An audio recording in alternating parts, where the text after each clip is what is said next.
come my sister, and let us build a nation together.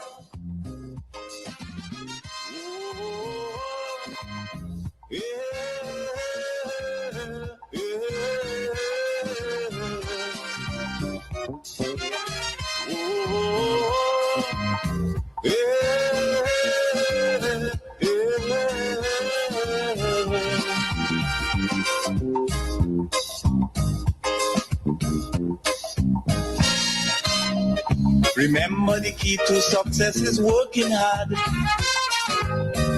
For our country, we must have regard. Forget all your differences, let we start to build. And onward to progress we surely will. Because now, more than ever, we must show discipline, tolerance, and production to build a strong and better nation. I say that is the main foundation. So come let us work hand in hand, because this is our land. Come my brother, come my sister. So come let's work hand in hand, because this is our land. So come my brother, come my sister, and let us build a nation together. That is the call to build, to make better, to enhance, to transform. I want to welcome the folks on Facebook and YouTube. I want to encourage them to share the live. Sharing is caring. So take some time and share the live. I want to start off with two positive pieces, right?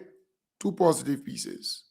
The first one being the strengthening of farm security, because, you know, we have a lot of farmers in Grenada, Carriacou, and PT Martinique. And Pretty Alasani has always been an issue for them, a serious one. So the government invested a lot in making sure you have boots on the ground to make sure that ultimately the farmers are secured or feeling safe.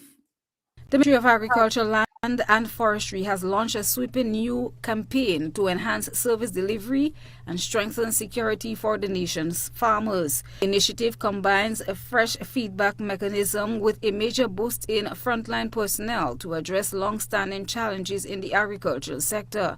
As part of the initiative, the Pretty Alasani unit has introduced a survey designed to collect feedback from farmers on its performance while identifying areas for improvement.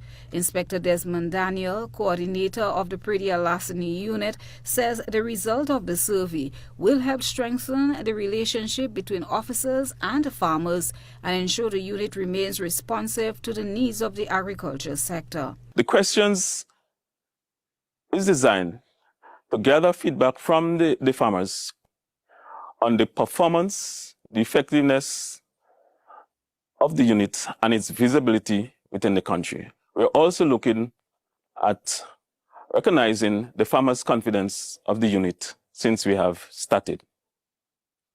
The response of the survey will help the Ministry of Agriculture, the Royal Grenada Police Force, and other related organizations to understand the strengths and challenges of the task force and to guide in the provision of resources, to set policies, to guide in the amendment of laws and regulation, and to serve to help better provide service to the farming community. In June 2025, the unit received a significant boost with the addition of 43 young male and female officers to better address the challenges faced by farmers. Before their deployment, the new Pretty Alasani prevention officers completed 6 weeks of intensive training at the Royal Grenada Police Force Training School. The program covered criminal law, policing techniques, ethics, crime prevention, legal procedures, and personal development. Inspector Daniel says the impact of the expanded unit is already being felt. The additional number to the task force has contributed greatly to faster response to reports made. The more frequent farm patrol that serves as a deterrent to thieves in many cases. An increase in the solving rate of predial larceny offenses, and already we recognize there is a growing confidence in the farmers of the unit. So these are some of the things that we recognize addition benefits to the unit since we started. The officers have since been deployed across the country's 4 agricultural districts, where they work closely with agricultural extension officers to support farmers and enhance security in rural communities. Christina John, GBN News. Yes, so that's good news. But you will not hear the opposition praising the government for bringing on 40-something new young men and women to be a part of that task force where they would, interact with farmers, where they would take reports, follow up, and make sure that the thieves are held accountable. You will not hear the opposition talk about these things, applauding the government for that. In fact, a number of new vehicles were given to that unit, the predial larceny unit. And they're really to prevent people from stealing and terrorizing the farmers. But we want also the farmers to talk openly about the good of this unit. Because before this unit, you had a lot of farmers complaining about predial larceny, people stealing their stuff and going and sell it. But now, with this unit, we are not hearing that much, and farmers are a bit more comfortable, because even when vendors are selling in the markets, the different market areas, these employees or the predial larceny unit or whatever they call it now, something prevention, something, they would go in the market and they would check the people who are selling there, because they're supposed to have their badges or their identification card. They're supposed to tell you where they buy the stuff from, who, the number of the person, and it has to be a registered farmer. And if not a registered farmer, who is the person you buy it from? Because you're selling it, they want to know who. And they go in Grenville, they go in St. George's, they go in Wharf, they go in Victoria, they go in St. Patrick, they do the same thing. So it's a really good thing that the government has done and continue to do, because we have a lot of farmers and they were under serious distress. They were very frustrated with the whole issue of predial larceny. But I am saying, when something is good, you must say it's good. So just as the opposition, the NNP, would jump on the issue of predial larceny, just as they would jump on the issue of bad roads, because that's what they're good for, to wait for something bad, and then they would jump on it because they want something to talk about, right? That's how they operate. That's how they have always functioned. But when something is good, they should also come out, just as they go on different programs and talk. Come out and say it's good. This unit is a good unit, a very important unit, and they are making a serious impact in the farming community, because farmers are safer, a little safer. They can relate to them, they can tell them their stories, they can report stuff to them, and they would see them, because they're not in an office, they're in the field. That is the unique thing about it. And I love that. And I want to applaud that unit. I want to applaud the inspector responsible for the unit and his team. I think they're doing a fantastic job. Kudos, thumbs up. That's the way to go. But I am calling on the opposition. I am calling on the NNP.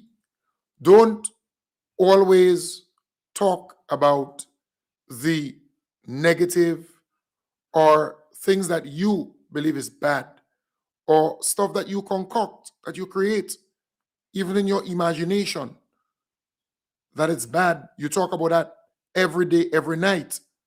But things that are good for Grenada, why not talk about it? Why not talk about it?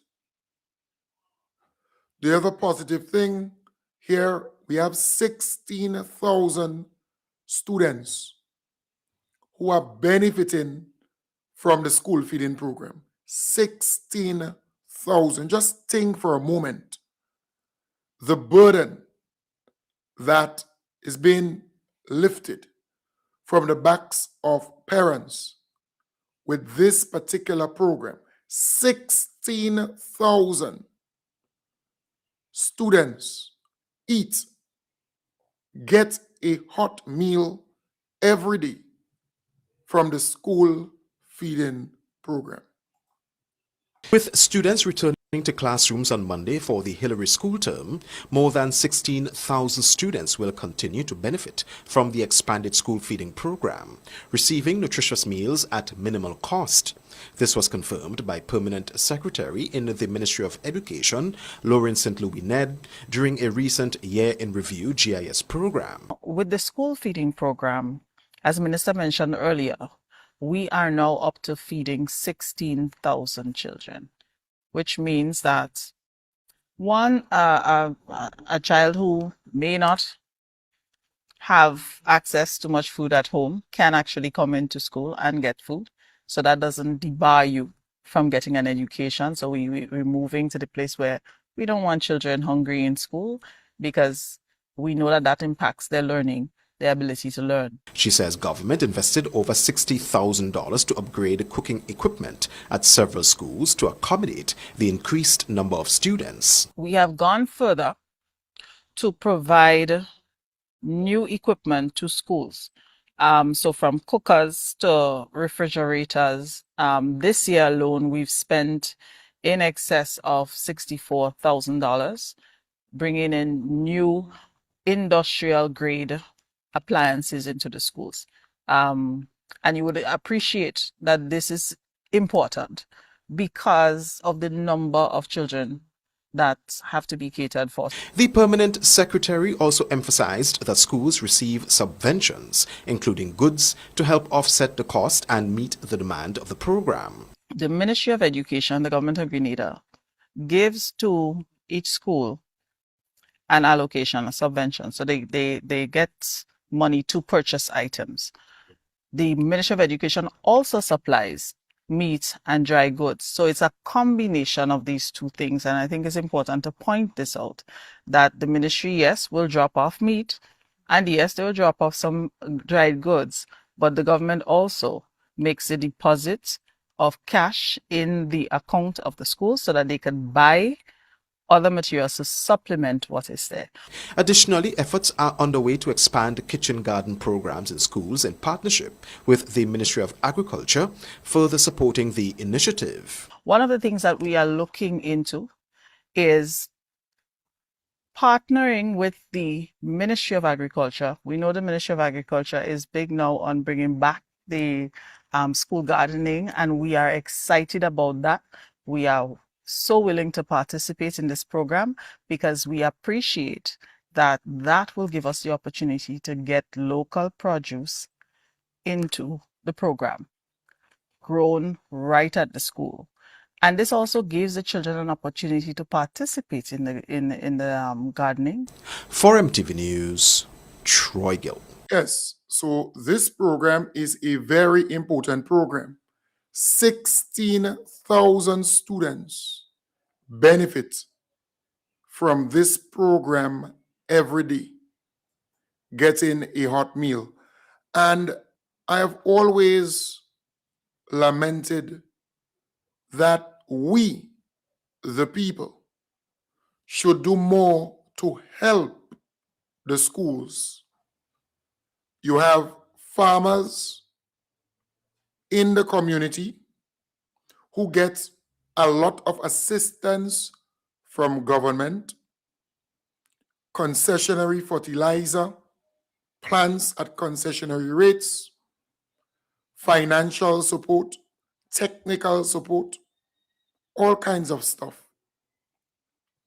I think it is a good thing for the farmers in the community to give back. And a very good way of doing so is by identifying a school or two.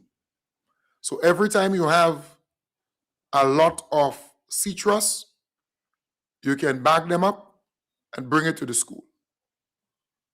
Every time you have a lot of banana or, let's say, blogger plantains, you can bring that to the school. Every time you have a lot of ground provision, you can bring that to the school. Even seasoning, chive, celery, thyme, sweet peppers, you can bring that to the school. They would blend it, they would use it. The callaloo, the pumpkin, even the okra, the lettuce, the beans, and you can bring these things to the school in your community. And I have always said, the NNP complain about this program. They have all kind of bad things to say about the school feeding program because it's free. During their time, people had to pay. But now the government have it free. They have all kind of negative things to say. But why not, as a party, why not go around and mobilize the farmers and have them give back to the schools? That would be a good thing. It would cost government less. It will cost government less. Simple, right? I am saying it's a good program. It's a wonderful program. But we need to see more farmers and fishers. Sometimes you have jacks, lap and cut, all about, or fish, certain types of fish. When they hold in them, they well hold in them. I'm saying, why not, as a good gesture, as an act of kindness, give back through the schools so that the students will get to eat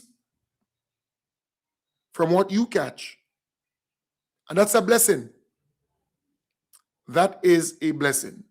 So I want to encourage, the farmers, the fishers, and even people with property in your backyard. You may have breadfruit. Breadfruit makes a good salad, a good fried breadfruit, a good steamed breadfruit. The students may not be particular with the steamed breadfruit, but steamed breadfruit and salt fish and so on, or fried breadfruit. You may have plantain, fried plantain, or they can make chips, they can make all kind of stuff with it. All right? I'm saying you may have citrus. You may have mangoes now, a nice mango juice. They could make that. And it's healthier. It's way healthier. And especially now, you have a lot of mangoes, you have a lot of citrus. The season kind of change up things too. You have a lot of mangoes now and a lot of citrus. When I finish the program, I have oranges that I got and tangerine and swivel orange. I go in and just cut that and squeeze it and drink it, a glass, instead of having to buy the orchard in the box or whatever the name of the drinks or the orange in the tin. You can just squeeze and drink. It's healthier. I am saying, folks, we have to return to that old-time way of supporting our schools, of helping out. Yes, the government is doing a good thing to make this free, right? Because there are some parents who just cannot afford the $3 every day or the $1 every day to give that child. And $1 cannot buy a plate of food. So when I hear the NNP talking nonsense about there used to be, there used to be this and there used to be that, the $1 can't buy no damn food. $1 a plate of food? Come on. It's silly to even think that way. Or $3. $3 can't even buy a plate of food. So what the government does, they would give to the school money so they can buy little things, right, for the kitchen. And then they provide the items, some of the main items to the school. The fish, the pork, the chicken, the beef. They provide that to the school. They would provide the rice, the flour, the sugar, the oil, the potatoes. They would provide those things to the school. That's how they operate. They bring it there. And they have local supermarkets who would deliver those stuff. So the money is circulating. But I am saying again, the government alone cannot do it. It takes a community to raise a child. And that's part of the responsibility of the community, not just the school or the government. There are things spoiling. I know. I would see it from time to time in people's garden or, just their backyard. Pick them, bring it to the school. When cherry spoiling, is spoiling you. There are people with cherry trees. When he falling, Cherry juice, if you make that thing nice and fresh, you don't even have to talk about it. You hear me? So I'm urging farmers, fishers, and people with a backyard. And in Grenada, we are blessed. Nearly everybody with a house has a backyard and would have a couple mango trees or citrus, maybe orange, maybe mandarin, maybe tangerine, maybe grapefruit, right? Maybe grapefruit. What else? They would have all of these things in the backyard. Cherry trees. They would have a little banana, blogo plantain. They would have maybe a callaloo drain or whatever. But these days, they don't use the drain anymore. You have to actually plant in the callaloo, right? Like dasheen for that purpose. All right? So I'm saying, folks, let us help the schools, and it would ease up the burden on the government and on the schools generally. Maybe the money that the government is giving them, it would last longer. It would last longer. Right. So moving on. I want to say to our people, we should never forget what this government did in the first year of coming into power, in the second year of coming into power, in the third year of being in power, and now we are going on to the fourth year. We are in the middle, 3.5. So June will make it 4 years of NDC being in power. 4 years. And I'm saying we must never forget about all the good things that they have done during that time. Because our people have a way of forgetting things quickly, especially good things. So we must find some easy way of refreshing the memory of our people, letting them know what the situation was during the NNP era and what it is now. For example, people who wanted a particular license and to drive the little trucks or vans, and they are pretty much the same size with their cars or normal vehicle. They had to, and business places, I must add, who just need a driver to drive that van, a small van. They needed to go back and pay to do the driver's license or to do the training, right? To learn to drive. They would go back, pay some money, pay some driving school some money to do the lessons. And then they would pay to do the exam, right? To do the exam again, right? Hey, knows, boy, how are you coming to work late, so why? And all you leaving at 4 o'clock? Yeah, well, that is important. You have to factor in that. I'm a man of monitoring time too, you know. All right? Yeah, all right, Papa. Cool. Yeah, that is important. That is important. All right, Papa. Yes. So, yeah. All right. One love. Nice. Yeah. So, again, right. So, that's some workers there, you know.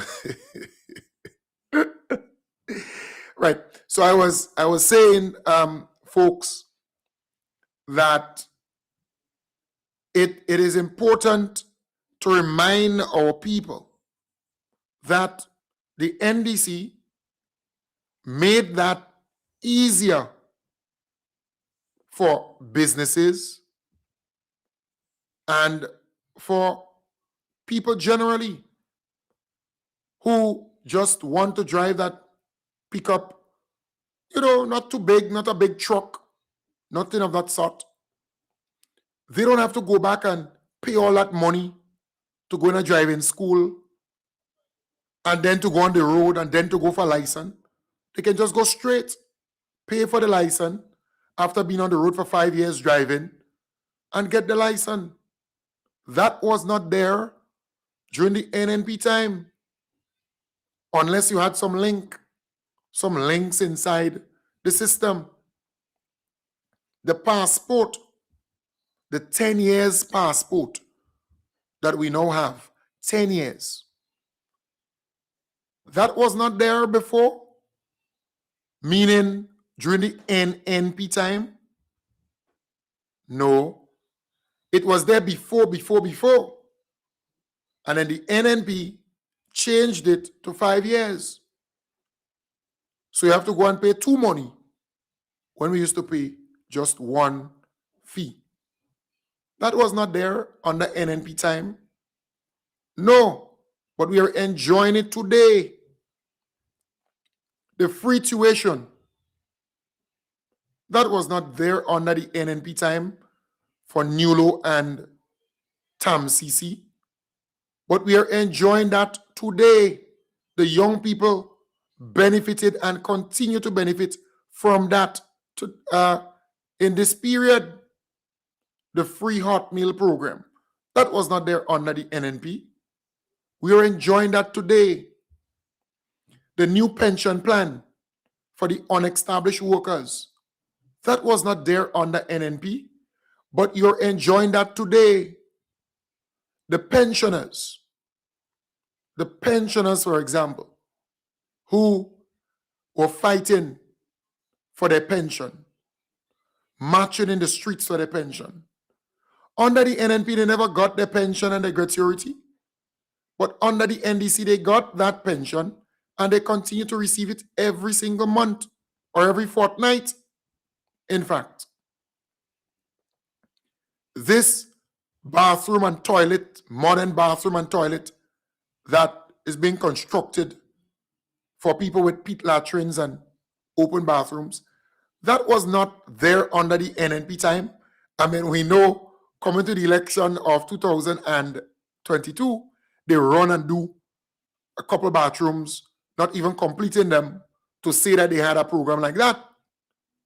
But the NDC is painting it for them, tiling it for them, putting electricity in it for them, putting water in it for them, giving them face basin, even mirrors in some instances, nicing them up. That was not there under the NNP. The amount of houses that are being built for people who need a house, that was not the case under NNP in terms of the rate at which people are getting houses, the amount of houses people are getting. So we have to remind our people, the police officers, for example, you know how much years they had to, or they were fighting for pay and grade? You know how much years they were doing that? More than 10 years. The NNP never bothered with them, never gave them anything extra, any increase. But mind you, every election cycle, they were voting for the NNP. And the NNP used to say, well, let's show vote. Yeah. It took the NDC to come and give them pay and grade, $700 and something more on their salary. $700 and something more on their salary, Then you have the police headquarters.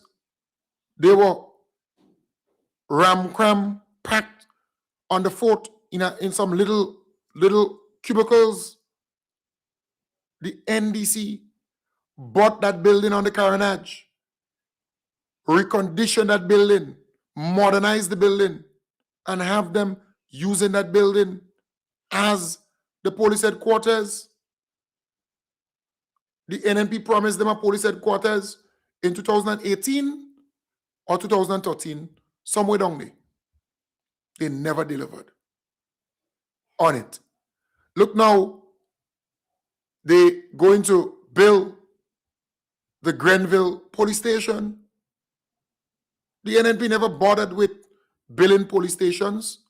When one police station kind of run down, they just lease a pool and not make pool, and they make that a police station for the police officers, or some building next door, and they just abandon that one. That's how the NNP operated. That's how they operated. Then you have the Hillsborough police station, renovated, modernized, and we know Beryl was responsible for damaging that police station, but it was in a terrible condition even before. The St. Paul's police station, renovated, modernized. There are other police stations where they did some significant work on. But come on, we have to acknowledge what the NDC did in the last 3 years and a half. The nurses, they are collecting or getting $500 more on their salary. They also got an increase in their uniform allowance. The doctors, they're collecting $1,000 more on their salary every month. Come on, that was not there under the NNP. No. Then we have the medical stations. Many of them have been upgraded, reconditioned, right? And Evelyn Pay, she's saying the Grand Roy police station is an example, right? The police station rundown, they just switch to the Nutmeg Pool and they make it a police station. Terrible. And if you look at the windows there, still like a Nutmeg Pool. No regards for police, right? But I'm saying, you look at public officers, they were acting as if they were in Hollywood. They were not being made permanent as how the NDC administration is regularizing and making them permanent today, so they can have security of tenure. They can go to the bank, the credit union, get a loan, build a house, buy a car, and be comfortable. You understand the point? That's important. Hundreds of teachers are being made permanent, and other public officers, nurses, and so on. Then you have the land regularization program, where Grenadians who are on government lands, crown lands, without title, without any paper to call it their own, they received, many of them received a deed, a title to that piece of land. We have to say it as is, because these things didn't used to happen under the NNP, or if it happened, few and rare, and you had to know who and who and who and who. And that's just some examples. Look at the kind of support given to small businesses through the Grenada Development Bank, through GIDC and other agencies or statutory bodies or departments. Look at the kind of assistance given to farmers. You have the tissue culture plant now, right? You have an abattoir. A lot is happening in that area. A lot. Look at the young people. You have the Elevate Her program, where 200 plus young women are in that program, receiving a stipend, receiving training, bettering themselves. You have the Youth in Agriculture program, $7 million injected to help youth in agriculture. You have the Empower program, where the 400 young men, they're getting more for a stipend. They're getting more as a grant when they complete the program to start their own little business. Then you have the Women in Agriculture program. Come on. A lot is happening, right? A lot. A lot is happening in those different areas. And we have to call it out, because it never used to happen in such a way. The Imani training program, you have that program being transitioned. People are being made permanent in that program, and they're getting more as a stipend. Then you had the minimum wage adjustment, where more people, the security officer, the laborer, the bus driver, the bus conductor, the housekeeper, the geriatric caregiver, the clerk, the office attendant, And you can go on and on. They're getting more thanks to the minimum wage adjustment. Lest we forget all of these things. We should never forget all of these things. Because the government continue to invest in our people. And they continue to build roads. They continue to build drains. They continue to widen roads. They continue to do the normal stuff. So we have to remind our people about those things as we draw closer to 4 years in the next 6 months or 5 months and weeks. We will be celebrating 4 years of NDC in power. We have to remind our young people, remind our people of the things that the NDC did during that 4 years. We have to be constantly reminding them. You know, one thing we downplay is the fact that in the last 3 years and a half, we have not seen a crook or a convestor come into Grenada and take millions and run away with it. We have not seen that. We have not seen in the last 3 years and a half a con man, a convestor, a fraudster, a crook come into Grenada and con this government of millions of dollars. Under the NNP administration, we saw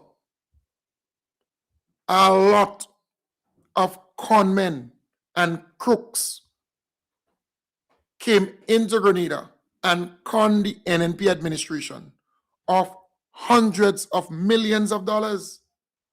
Nobody went to jail. Nobody arrested. Nobody charged. Right here in Grenada.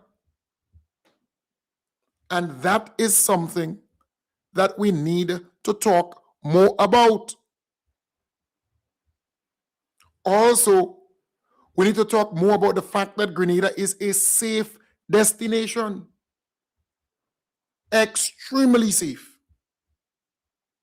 Yes, there are some people who want to paint a bad picture on Grenada. There are some newspapers, they make money that way. Everything is about sensationalism and trying to paint a bad picture of the country, which is sad. But Grenada is a very, very safe destination. And another thing, we have more flights coming into this country than before, thanks to the Most Honorable Deacon Mitchell and his team. So there is a lot to be grateful for, to be thankful for, to be happy about, and to beat our chest about. We need to highlight those things some more. We need to talk about those things some more. Because Grenadians have a way of forgetting stuff, of easily forgetting things. So from time to time, we have to remind them. We have to remind them, or else we run the risk of them forgetting about all the good things that the NDC administration did in the last 3 years and a half, going on to 4 years. We run that risk. So again, I encourage you to please remind the people. Let them know about the many good things that this administration continue to do or did for the people of this country. And maybe you did not benefit personally, but indirectly, you benefited, or somebody in your family, some friend of yours benefited. All the cost of living relief measures that the government implemented, We have to be grateful and thankful for that. So we need to remind our people about these things because it's easy to forget. It is easy to forget about all of these good things. It is easy to forget. Let me play that little ad for the NDC chapter the Canada chapter of the NDC. Let me just play that little ad for them, that little promo for them here. All right, nice. It's time to support the NDC Canada Chapter Fundraiser. Join us for an epic karaoke night and oil on sale. January 24th, 5 p.m. at the JCA, 995 Hour Road, North York, Ontario. Karaoke night and oil on sale. Sing your heart out with friends and enjoy delicious oil down while doing so. Got questions? Call 647-242-9256 or 416-209-6226 or 905-865-1027. Grab your friends and join the fun. Entry is just $10 with delicious food, refreshing drinks, and fantastic music. Plus, enjoy our mouth-watering oil down for only $25. Pre-orders are available. Don't forget you can transfer your payments to ndcgroupcan@gmail.com. Karaoke night. We can't wait to see you all on January 24th. So I'm grateful. Yes. So please support out there in Canada. Support this event. Support this event. So again, I want to encourage those who are responsible for advocating, for spreading the news. We need to continue to do that, to educate, and also just to remind, to refresh the memory of our people. That is key, all right? And also to the folks who pledge their financial support to keep the program going, don't forget to honor that pledge, to honor that commitment, all right? I will follow up with some of you, but, try to honor that commitment as early as possible. All right, so we can meet our commitment too. So I want to wish you all the best. Have a wonderful weekend. I will be back with you on Sunday from 1 to 2 in the PM. All right, take good care.